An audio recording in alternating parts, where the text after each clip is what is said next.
कभी सोचा है क्यों कुछ लोगों की जिंदगी में हर तरफ अंधेरा ही अंधेरा होता है। वो मेहनत करते हैं, हर दिन अपनी हिम्मत और उम्मीद को बांधते हैं, लेकिन फिर भी उनकी झोली में सिर्फ नाकामियां और दर्द ही आते हैं। वो लोग जो कभी हंसते खेलते थे अब अकेले अपने आंसुओं के साथ जीने को मजबूर हैं। सोचिए, जब इंसान दिन रात खेतों में पसीना बहाता हो लेकिन फसल की जगह सिर्फ सूखी जमीन मिलती हो, जब आसमान से गिरने वाली बारिश उसे राहत देने के बजाय उसकी मेहनत को बहा कर ले जाती हो, जब वो दोस्तों के पास अपनी तकलीफ लेकर जाए तो जवाब में सिर्फ दूरियां और ताने मिले। और सबसे बड़ा दर्द तब होता है जब दुनिया कहने लगे तुम्हारी किस्मत ही खराब है, तुम कितनी भी कोशिश कर लो तुम्हारे हाथ सिर्फ नाकामी ही लगेगी। ऐसी जिंदगी का बोझ इंसान को तोड़ देता है। वो रातों को आसमान की तरफ देखता है और भगवान से सवाल करता है, क्या मेरी तकदीर में सिर्फ दुख ही लिखा है? मैंने ऐसा क्या किया है कि मेरी हर कोशिश नाकाम होती है? क्या आप भी कभी ऐसे सवालों में उलझे हैं? क्या आपने भी महसूस किया है कि मेहनत के बावजूद जिंदगी सिर्फ दर्द दे रही है? अगर हाँ, तो यह कहानी आपको सिर्फ सुने जाने का एहसास ही नहीं बल्कि अपनी तकदीर को बदलने की ताकत भी देगी, क्योंकि हर दर्द के पीछे छुपा होता है एक सबक और हर अंधेरे के बाद आता है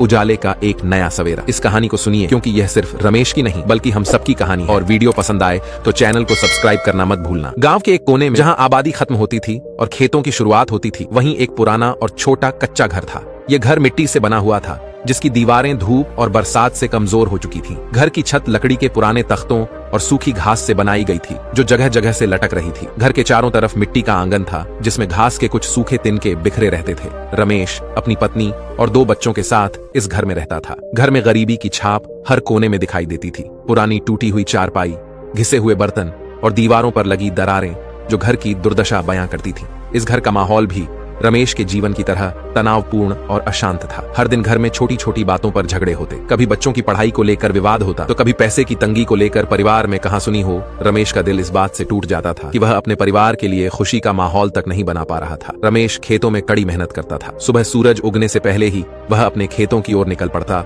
और देर शाम तक मिट्टी में खून पसीना एक करता, लेकिन उसके प्रयास बेकार जाते। कभी बारिश की कमी होती तो कभी बेमौसम ओले उसकी फसल को बर्बाद कर देते। वह बार बार बाजार में अपनी फसल बेचने जाता, लेकिन व्यापारी उसे उचित दाम देने से मना कर देते। वह अक्सर थक कर घर लौटता और अपने बच्चों के मासूम चेहरों को देखता जो उम्मीदों से भरे होते थे। वह खुद से सवाल करता, क्या मैं इतना असफल हूँ कि अपने परिवार के लिए एक सुखद जीवन भी नहीं दे सकता? गांव के लोग भी अब रमेश से कतराने लगे थे। वे उसकी समस्याओं को समझने के बजाय उससे दूर भागते। जो कभी उसके दोस्त थे, वे अब उससे बात करना भी पसंद नहीं करते थे। रमेश का अकेलापन बढ़ता जा रहा था और वह मानसिक रूप से पूरी तरह टूट चुका था। कुछ साल पहले रमेश के पास दोस्तों की कोई कमी नहीं थी। गांव के हर कोने में रमेश का नाम सम्मान से लिया जाता था। उसके दोस्त हमेशा उसकी तारीफ करते थे और उसे अपने सुख दुख का साथी मानते थे। वे साथ बैठकर खाने की योजनाएं बनाते, मेलों में जाते और खेती के गुड़ आपस में साझा करते। लेकिन अब हालात पूरी तरह बदल चुके थे। रमेश की असफलताओं ने उसके दोस्तों को उससे दूर कर दिया। जब भी वह किसी से अपनी समस्याओं की बात करता, लोग उसे अनसुना कर देते। धीरे धीरे रमेश ने महसूस किया कि वह पूरी तरह अकेला हो गया है। गांव के लोग उसके बारे में ताने मारने लगे। इसकी किस्मत खराब है,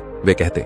कितना भी मेहनत कर ले, इसे कुछ हासिल नहीं होगा। ये शब्द रमेश के दिल में तीर की तरह चुभते। वह सोचता, क्या वाकई मेरी किस्मत इतनी खराब है कि मैं कुछ भी हासिल नहीं कर सकता? रात में जब पूरा गांव सो जाता, रमेश अपनी चारपाई पर बैठकर आसमान की ओर देखता। वह सितारों की चमक में अपनी खोई हुई खुशियों को ढूंढने की कोशिश करता। वह भगवान से सवाल करता, हे प्रभु, मैंने ऐसा क्या पाप किया है कि मेरी जिंदगी में सिर्फ दुख ही है? क्या मेरे भाग्य में कभी सुख लिखा ही नहीं गया? उसकी आंखें नींद से कोसों दूर थीं और मन में बस निराशा का साया था। इसी बीच उसने गांव के बुजुर्गों से सुना कि गांव के बाहर एक बाबा आए हैं। लोग कहते थे कि बाबा के पास हर समस्या का समाधान है। रमेश को लगा कि शायद बाबा ही उसकी आखिरी उम्मीद है। उसने तय कर लिया कि वह बाबा से जरूर मिलेगा। अगली सुबह सूरज की पहली किरण के साथ ही रमेश अपने कच्चे घर से निकल पड़ा। उसने अपनी पुरानी धोती पहनी और एक लकड़ी की लाठी लेकर जंगल की ओर चल पड़ा। उसकी चाल धीमी थी, लेकिन उसकी आंखों में उम्मीद की चमक थी। जंगल का रास्ता सुनसान था। चारों तरफ ऊंचे ऊंचे पेड़ खड़े थे, जिनकी शाखाएं आपस में मिलकर एक गहरी छाया बना रही थीं। रास्ते में रमेश को पक्षियों की आवाजें सुनाई दी, जो उसे थोड़ा सुकून दे रही थीं।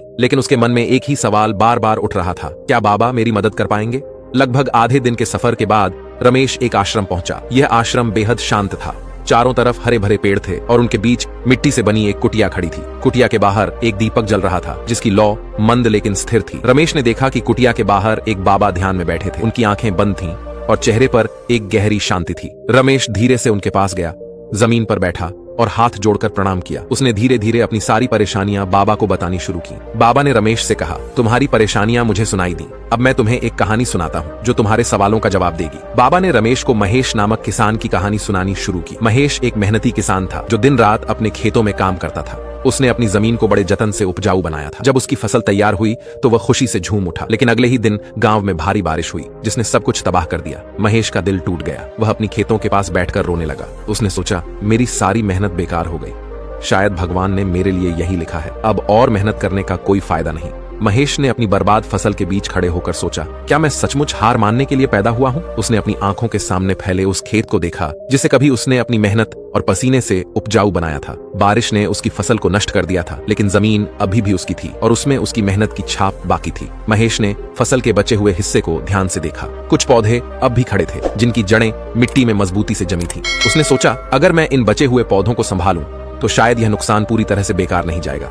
अगले ही दिन महेश ने अपनी सारी हिम्मत जुटाई और काम पर लग गया। वह सुबह सूरज निकलने से पहले अपने खेत में पहुंच जाता। सबसे पहले उसने बचे हुए पौधों को काटकर उन्हें बाजार ले जाने की योजना बनाई। बाजार में व्यापारियों ने पहले उसे कम दाम देने की कोशिश की, लेकिन महेश ने अपनी बात पर अडिग रहते हुए सही कीमत मांगी। उसकी दृढ़ता देखकर एक व्यापारी ने उसकी फसल खरीद ली। महेश ने इस पैसे से अपनी जमीन पर नई फसल बोने की तैयारी शुरू कर दी। उसने खेतों को फिर से जोता, मिट्टी को उपजाऊ बनाने के लिए खाद डाली और बीजों को बड़ी सावधानी से लगाया। इस बार उसने अपनी फसल की देखभाल के लिए अतिरिक्त प्रयास किए।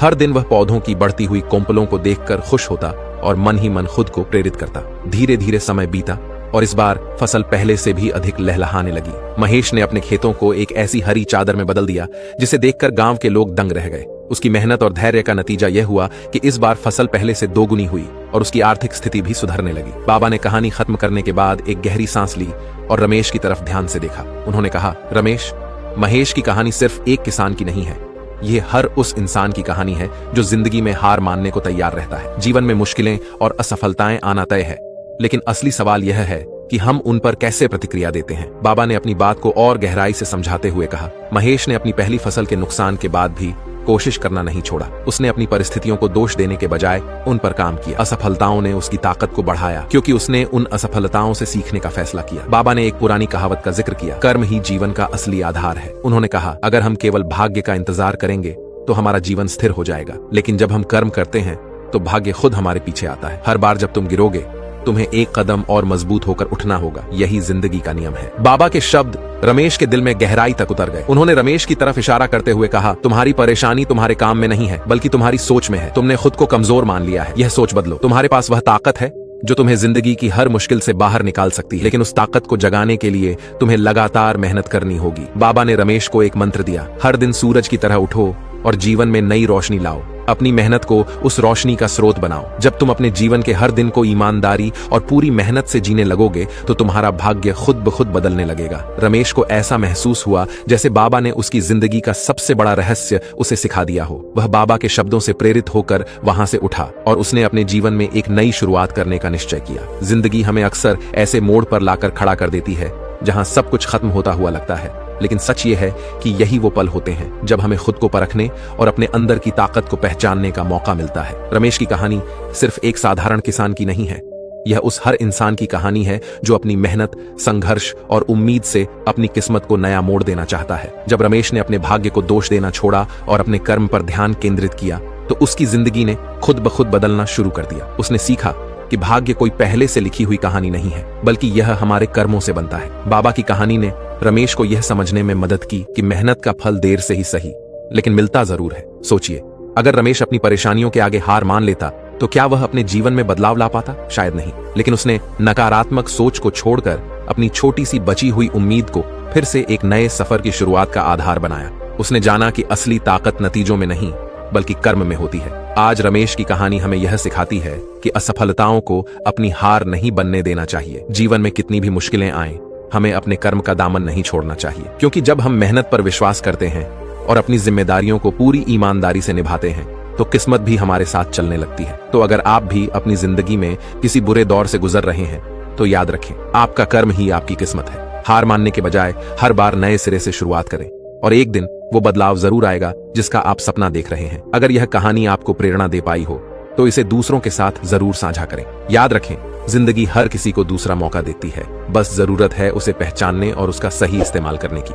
अगर यह वीडियो आपको प्रेरित कर सका तो इसे लाइक करें और चैनल को सब्सक्राइब जरूर करें और कमेंट में बताएं कि कौन सा हिस्सा आपको सबसे ज्यादा पसंद आया।